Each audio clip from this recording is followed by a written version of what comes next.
কোনো কর্পোরেশনের নিয়ম নেই, কোনো ফায়ারের লাইসেন্স নেই, এদের ট্রেড লাইসেন্সও যদি খুঁজবেন গেস্ট হাউসের নেই, টোটাল ইললিগাল, এভরিথিং ইললিগাল। আমরা প্রচুরবার বলেছি, কিন্তু সব এটা কি করলো, হঠাৎ আমাদের খবর এসেছে কি কমার্শিয়াল করে এটা করে, মানে বিক্রি, বাড়িটাই বিক্রি করে চলে গেল কমার্শিয়াল করে, যিনি ল্যান্ডলর্ড ছিলেন।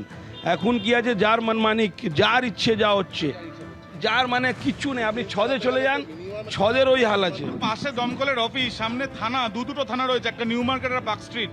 তো তারপরে এইভাবে যে ব্যবস্থাটা কেন মনে হচ্ছে? দেখুন, আপনি ভাবতে পারেন কি পাশে মানে ফায়ার ব্রিগেড একটা বাড়ি ছেড়ে, নিশ্চয়ই ভিতরে কিছু এরকম ছিল যে মানে থামানো জায়গা নেই। কী রকম করবে? এসি আপনি দেখুন না, এসি আপনি দেখুন, কটা এসি একটা বিল্ডিংয়ে, কটা এসি, ওইদিকে এসি, এইদিকে এসি, মানে এই বাড়িটাও পড়ে যাবে যেইভাবে এরা পিলার কেটে বানিয়েছে।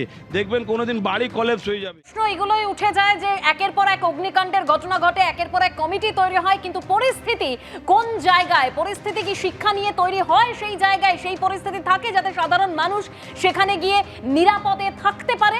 কেননা এই প্রশ্ন আবারও জোরালো হচ্ছে এই অগ্নিকাণ্ডের ঘটনায় মির্জা গালিব স্ট্রিটে, যেখানে 9 জনের দমবন্ধ হয়ে মৃত্যু হয়েছে। ঠিক যে সময় ঘটনাটি ঘটে ঠিক সেই মুহূর্তের ছবি আপনারা দেখতে পাচ্ছেন।